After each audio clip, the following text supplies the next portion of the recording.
Good evening everybody, welcome to B R Sharma classes. साथियों, आज हम इस वीडियो लेक्चर में महात्मा गांधी जी की बायोग्राफी डिस्कस करेंगे। महात्मा गांधी जी के बारे में पढ़ना काफ़ी इम्पोर्टेंट है क्योंकि महात्मा गांधी जी का भारत की आज़ादी में बहुत बड़ा योगदान था और परीक्षा में अक्सर महात्मा गांधी जी से जुड़े कुछ ना कुछ सवाल ज़रूर पूछे जाते हैं। तो बिना किसी देरी के चलो वीडियो स्टार्ट करते हैं। तो साथियों, महात्मा गांधी जी का जो पूरा नाम था वो था मोहनदास करमचंद गांधी और जो उनका जन्म हुआ था वो 2 अक्टूबर 1869 को पोरबंदर गुजरात में हुआ था। उनके फादर का नाम करमचंद गांधी था और उनकी माताजी का नाम पुतली बाई था। ठीक है साथियों, और उनकी पत्नी का नाम कस्तूरबा गांधी था। उनके जो पुत्र थे उनका नाम था हरिलाल, मणिलाल, रामदास और देवदास। और महात्मा गांधी जी के जो राजनीतिक गुरु थे वो थे गोपाल कृष्ण गोखले, और गोपाल कृष्ण गोखले जी के जो गुरु थे वो थे महादेव गोविंद रानाडे। ठीक है साथियों, तो महात्मा गांधी जी के जो राजनीतिक गुरु हैं उनके बारे में अक्सर परीक्षा में प्रश्न पूछा जाता है कि महात्मा गांधी जी के जो पॉलिटिकल गुरु थे, राजनीतिक गुरु थे, वो कौन थे? गोपाल कृष्ण गोखले। या एग्जाम में ऐसा पूछ लिया जाएगा कि गोपाल कृष्ण गोखले के राजनीतिक गुरु कौन थे? महादेव गोविंद रानाडे। ठीक है, महादेव गोविंद रानाडे, जैसे कि आप जानते हो कि वो पेशे से क्या थे? जज भी थे। महात्मा गांधी जी 1888 में लॉ करने के लिए इंग्लैंड चले जाते हैं और 1891 में उनकी लॉ की डिग्री कंप्लीट होती है। ठीक है साथियों, और 1893 में वो दादा अब्दुल्ला के एक केस के लिए, मुकदमे के लिए साउथ अफ्रीका चले जाते हैं और साउथ अफ्रीका में वो 21 वर्ष तक रहते हैं और 1906 में साउथ अफ्रीका में ही महात्मा गांधी जी ने पहली बार सत्याग्रह का प्रयोग किया था और 1908 में उन्होंने जेल जीवन का भी जो फर्स्ट एक्सपीरियंस किया था, अनुभव किया था, वो 1908 में किया था। और 1901 के जो कलकत्ता अधिवेशन हुआ था 1901 में, उसमें उन्होंने पहली बार पार्टिसिपेट किया था। और इंडिया में उन्होंने जो लॉ की प्रैक्टिस की थी, वकालत की जो प्रैक्टिस की थी, वो मुंबई में की थी और राजकोट में की थी। ठीक है साथियों, तो यहाँ से भी प्रश्न बन सकता है कि महात्मा गांधी जी ने इंडिया में जो वकालत की प्रैक्टिस की थी वो कहाँ की थी? मुंबई में और राजकोट में।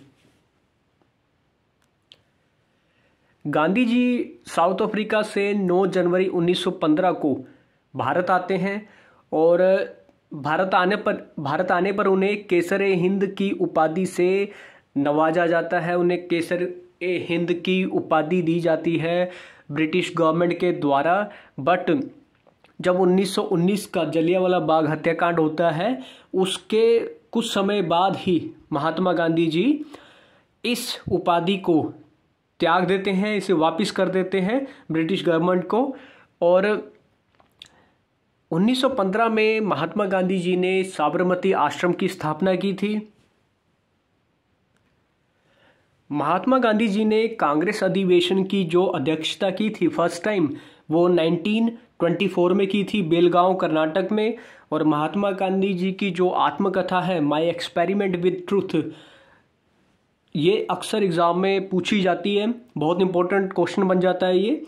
तो ये काफ़ी अच्छी बुक है, काफ़ी महात्मा गांधी जी ने अपने जो जीवन का परिचय इसमें दिया है, वो उससे हमें काफ़ी सीख मिलती है। बड़ी इंटरेस्टिंग बुक है, आपको पढ़नी चाहिए। और हो सकता है कि आपको बहुत सारे जो आपकी लाइफ की प्रॉब्लम्स है उसके सॉल्यूशन आपको इस बुक से मिल सकते हैं। ठीक है साथियों, आपको ये ज़रूर पढ़नी चाहिए। और महात्मा गांधी जी को भर्ती करने वाला सार्जेंट कहा जाता था। क्यों कहा जाता था? क्योंकि महात्मा गांधी जी ने, जो फर्स्ट वर्ल्ड वॉर चल रही थी उस समय, जो उन्होंने भारतीयों से अपील की थी कि आप फर्स्ट वर्ल्ड वॉर में पार्टिसिपेट करो, आप अंग्रेज़ों का साथ दो। ठीक है, तो यूथ को काफ़ी उन्होंने एनकरेज किया था कि आप फर्स्ट वर्ल्ड वॉर में पार्टिसिपेट करो अंग्रेज़ों की तरफ से। तो इस करके उनको भर्ती करने वाला सार्जेंट भी कहा जाता है। ठीक है साथियों, और ये क्वेश्चन भी एग्ज़ाम में अक्सर पूछा जाता है, तो आप इस पर भी ध्यान देना। और साथियों, जो ये वाला पार्ट है ये भी काफ़ी इम्पोर्टेंट है। इसमें से भी जो लास्ट ईयर एग्ज़ाम्स हुए हैं, ठीक है, तो इसमें से काफ़ी क्वेश्चन पूछे जाते हैं। ठीक है, तो महात्मा गांधी जी को डिफरेंट टाइम में डिफरेंट पर्सन्स के द्वारा कुछ उपनाम दिए गए। वो उपनाम पेपर में, परीक्षाओं में ज़रूर पूछे जाते हैं। तो सबसे पहला जो नाम है वो है राष्ट्रपिता। जो राष्ट्रपिता उपनाम दिया गया था वो सुभाष चंद्र बोस जी के द्वारा दिया गया था। और भारत के प्रथम प्रधानमंत्री पंडित जवाहरलाल नेहरू के द्वारा जो उपनाम दिया गया था वो था बापू।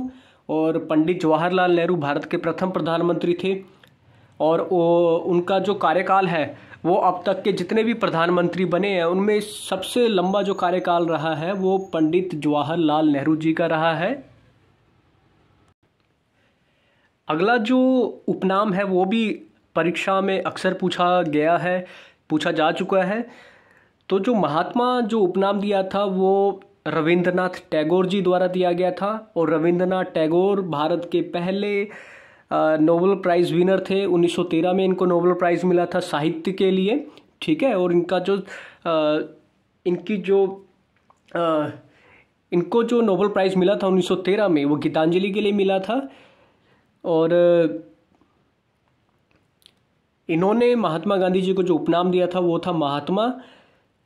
अगला जो है वो है मलंग बाबा। जो मलंग बाबा उपनाम दिया गया था वो कबाइलियों द्वारा दिया गया था महात्मा गांधी जी को। ये जो नेक्स्ट है वो है अर्धनगन फ़कीर। अर्धनगन फ़कीर जो उपनाम दिया गया था वो इंग्लैंड के प्राइम मिनिस्टर विंस्टन चर्चिल के द्वारा दिया गया था महात्मा गांधी जी को। और जो लास्ट उपनाम है वो है जादूगर। जादूगर जो उपनाम दिया गया था वो बांग्लादेश के पूर्व प्रधानमंत्री शेख मुजीबुर रहमान के द्वारा दिया गया था। शेख मुजीबुर रहमान जो अभी करंट में बांग्लादेश के प्राइम मिनिस्टर हैं, शेख हसीना, उनके फादर थे। और शेख मुजीबुर रहमान पूर्व प्रधानमंत्री थे बांग्लादेश के, और इनको बंग बंधु भी कहा जाता है। ठीक है साथियों, और महात्मा गांधी जी की जो मृत्यु हुई थी, जो डेथ हुई थी, वो 30 जनवरी 1948 को हुई थी दिल्ली में। तो साथियों, ये हमने बायोग्राफी डिस्कस की है इस वीडियो लेक्चर में महात्मा गांधी जी की। ठीक है, तो ये एक शॉर्ट बायोग्राफी थी। तो एग्ज़ाम पॉइंट ऑफ व्यू से जो ज़्यादा इम्पोर्टेंट क्वेश्चन बन सकते हैं तो वो मैंने इसमें इंक्लूड किए हैं। तो आई होप आपको ये वीडियो लेक्चर पसंद आया होगा। तो इस वीडियो लेक्चर में इतना ही साथियों। मिलते हैं नेक्स्ट वीडियो लेक्चर में किसी डिफरेंट टॉपिक के साथ। वीडियो देखने के लिए आपका बहुत बहुत धन्यवाद।